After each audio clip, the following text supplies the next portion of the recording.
Return to Italy with Monica as she shares the different dialects of the Italian language. You know, there are 32 different versions of Italian. If I speak Sicilian with somebody from Turin or from Venice, could they understand? Not at all. How does the dialect from Piedmont differ from the one from Sicily? Let's understand why a country like Italy has so many dialects and why we sometimes don't understand each other. You ready? Let's go! Ciao Monica, thank Ciao, you. buongiorno. Thank you so much for coming back. And so, first of all, the other time in the other interview, we talked about being on time or not. Tell everybody if I'm on time or not today. This is Piemontese timing. 10 to 10, you are here already. So, It's amazing. It never happened in my life. Could you please again call my wife and tell her that of course I I've been on will. time? Of course. Next time it will be Sicilian time. Right, exactly. Let's make the deal. So today I want to ask you about the differences in the language. I mean, my first question to you is: if I talk to you in Sicilian, would you understand majority of it? Few words, nothing at all? What what do you say? What do you have to say about it? So, my first answer would be not a single word, unless I know the topic, so that I would catch up somehow. Otherwise, if you don't want to make yourself understood, you can do that. Exactly like I could do that if I started to talk to you in Piemontese, which is closer to French than it is to Italian, for the sounds, for the words also. And this is what is so peculiar about Italy. This is a unique, really. Right. So there are words that, like we have been dominated from so many years from the Spanish people. Many of our words in the Sicilian dialect are very close to the Spanish language, and even some grammatical infrastructure. And in fact, many of our guests always ask me if is just a slang, is just as different as a slang, or is it a completely different language? And I believe it's the second option, right? I mean, A linguistic system with its own grammar, syntax, and whatever. So that we have 32 in Italy. 32 different languages that may be called dialects or languages, but it's important to understand that they are linguistic systems. Different is an accent. When everybody has an accent, exactly like people from US can understand whether you come from California or Arkansas or New Jersey because of the accent. We are able, when we speak Italian, to understand if you come from Palermo or if you come to Torino. We are told to have very open yeah, vowels, a, e, sounds like that. But those are the accent. In this case, it's a language. It's not an accent. It's a language. So that's very why we don't understand each other. right, very, very interesting. So you mentioned 32 different dialects, right? I mean that's amazing. It means it's not just about Piedmont and Sicily. This is really about differences all over Italy. And which brings me to the question. I mean, you mentioned Italy is a very young country, right? I mean, only 150, 160 years old, and it does come from that. I mean, how do you see that? Yes, because it's true that we are very young, but the question is, which was the heritage? What was before Italy was united? I mean, US is a young nation as well. New Zealand, as we know it nowadays, of course. So in Italy, before the unification, there were many different countries, kingdoms, popedom, empire. I'm talking about the Austro-Hungarian Empire, dukedom, the Duchy of Tuscany, just to give you an example, the Bourbon in Sicily.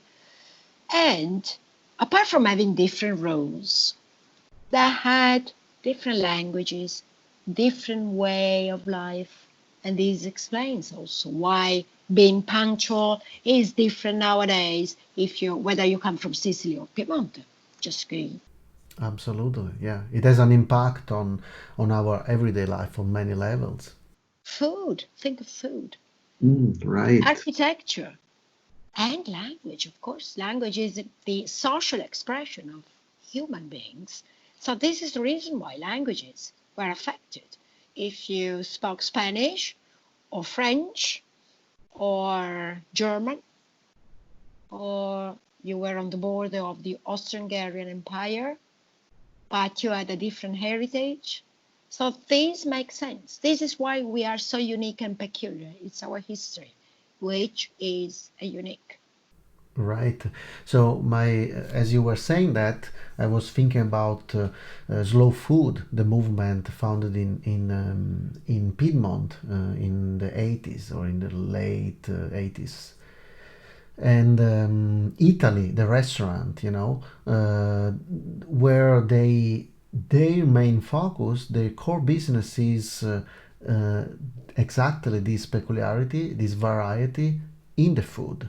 And so, really, you can have a completely different experience coming to Sicily and eating the mama, even just the mama food of Sicily or the mama food in Piedmont is completely different experience. So that's interesting. I want to know some from our guests on the comments how they perceived these differences. Many of our guests come back with us every year, and so they probably have been in Sicily, in Tuscany, in Piedmont, in Emilia Romagna. And as you know, I mean, food can be completely different. A dessert in Sicily is a baroque dessert. The ideal dessert is the cassata, the cannoli. Those are made stuffed with ricotta cheese cream, which means ricotta, 1/3 of sugar, vanilla. It's very rich, very heavy, very baroque. While in Piedmont, in Turin, I never seen anything like that, right? So the experience of that is completely different. It is totally different. Here, whenever you walk in our historical cafes, we have many in town. We will talk about it later. What you will find are those small, tiny, elegant, little pastries, one single bite. So that for the ladies, it would be very convenient. You don't smash the cream on your face. You look very elegant. At the very end of it, you will have eaten a lot because one and then the next, like cherries, we say in Italian. Right. One calls the next one, and da. But it's always a question of being very small. They're very expensive because a lot of work is required, but it's an unforgettable experience.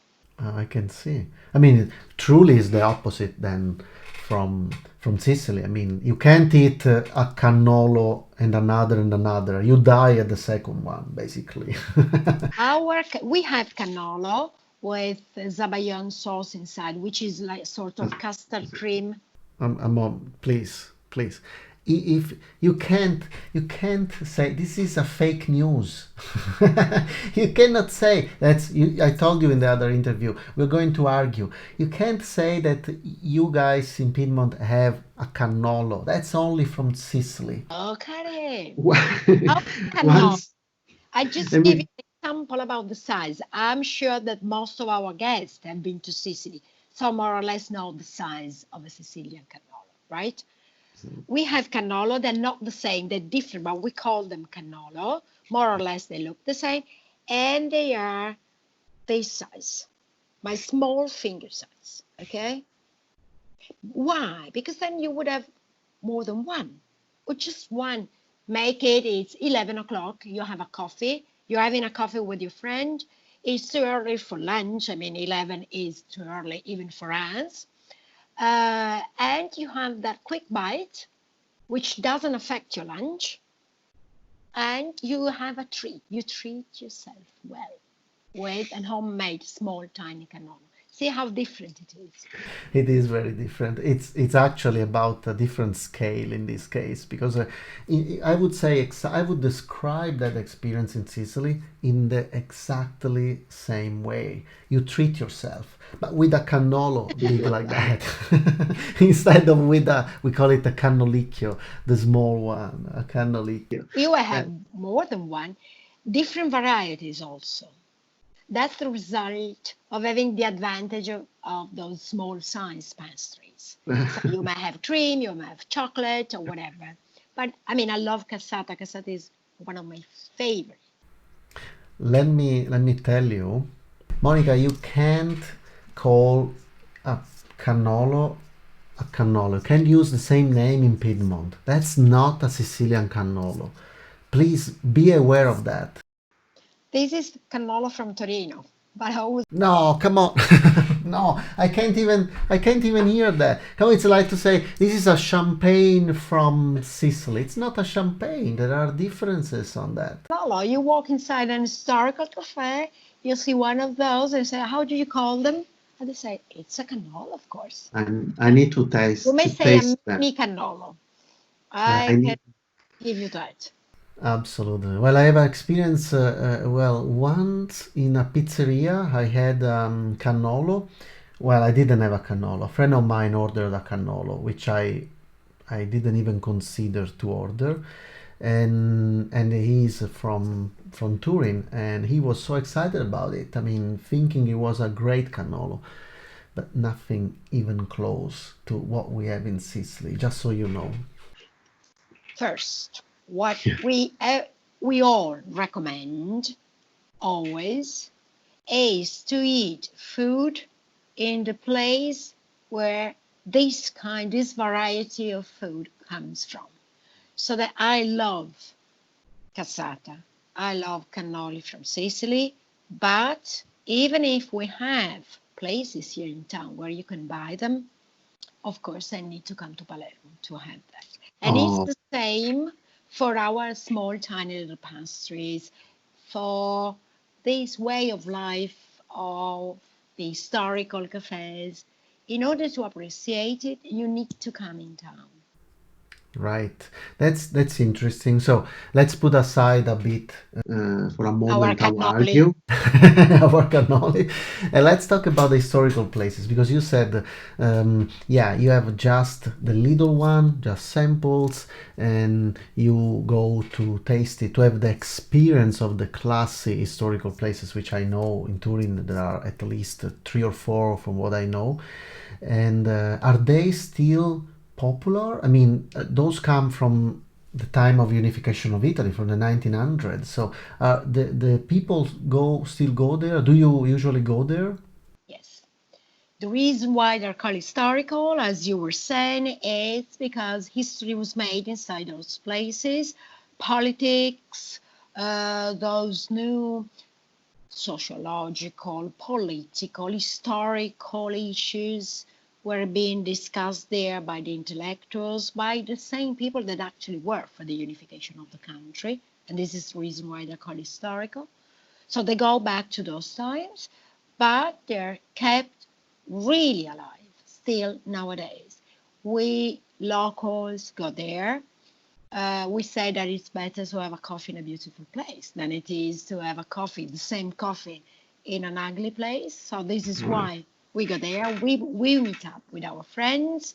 You may have a coffee on the go while you're going to work by the bar, as we do here in Italy, or you sit down with your friends. You may have some chocolate and a coffee, or you may have an aperitivo. Don't forget that vermouth was born here in town. Mm. So for us, aperitivo is more than a drink, is a ceremony, is a way of life. At the end of the day, you have a bit of time, you sit down in our door, in the historical cafe, and you have a chat with your friends, and then you go home.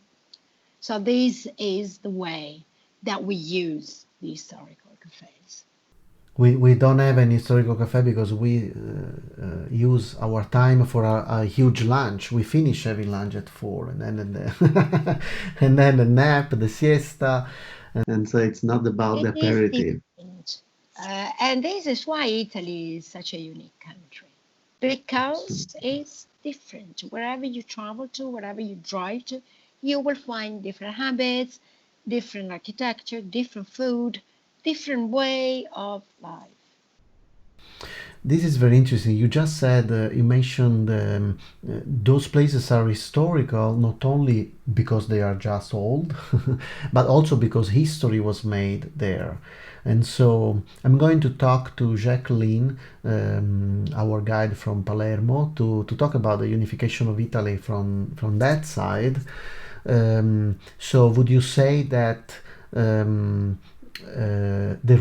main reason that the Savoy family could complete the process of unification of Italy was because of their political skills, military skills? What was the main reason they? Of course, they were strong, they had strong diplomatic, political, and military skills. Why?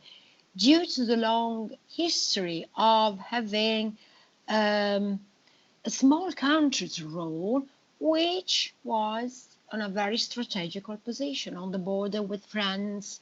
Many were the wars that had affected the Savoys, allied or enemies with France or Spain. So you tend to develop those skills. It's natural for you. So this is one of the issues. Another is that Torino became on the threshold of the unification soon after the constitution were given. I'm talking about the 40s of 1800s, more or less. 1848 constitutions were given.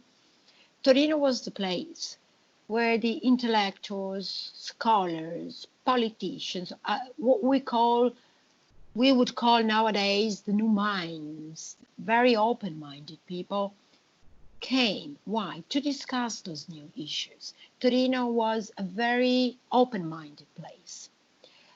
Constitution had been maintained. The position with the church, I'm not saying that they were anti-clerical, because that's a bit too much, but that would be interesting to discuss with my colleague in Rome. But for sure, they were working for a unification of the country. Don't forget that in those times, the popedom was far bigger than it is nowadays. So the position of the church was very against this unification. So this could be very interesting items. Also, unification, it depends on which side you look at it. So it was strategical, they worked for that. Italy was born through independence wars, to revolution, think of Garibaldi, Sicily.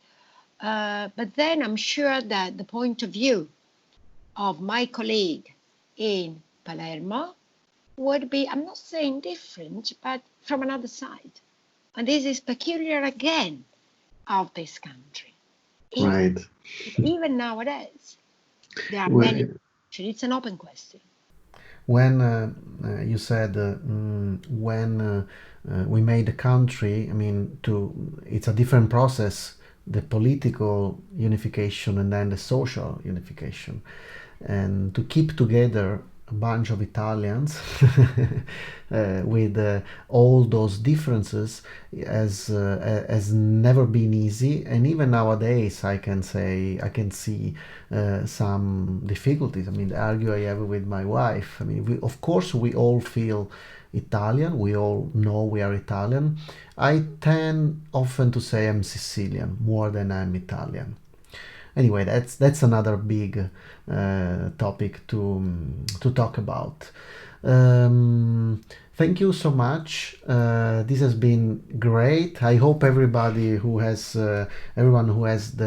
some comments or requests, they can write down in the comments whatever other topics they want to talk about, and because Monica, you've been so excited about this, and this is fantastic. I mean, to talk about Italy, connect to our people, and talk about our everyday life, our lifestyle. About this curious country, because Italy it's a curious country in the noblest meaning of curious. Yes. So we need feedbacks from our guests. We are ready to try to answer to questions and to give an explanation, maybe. Benissimo. Okay? Thank you so much. Talk to you Arrivederci. soon. Ciao. Ciao, ciao. Bye.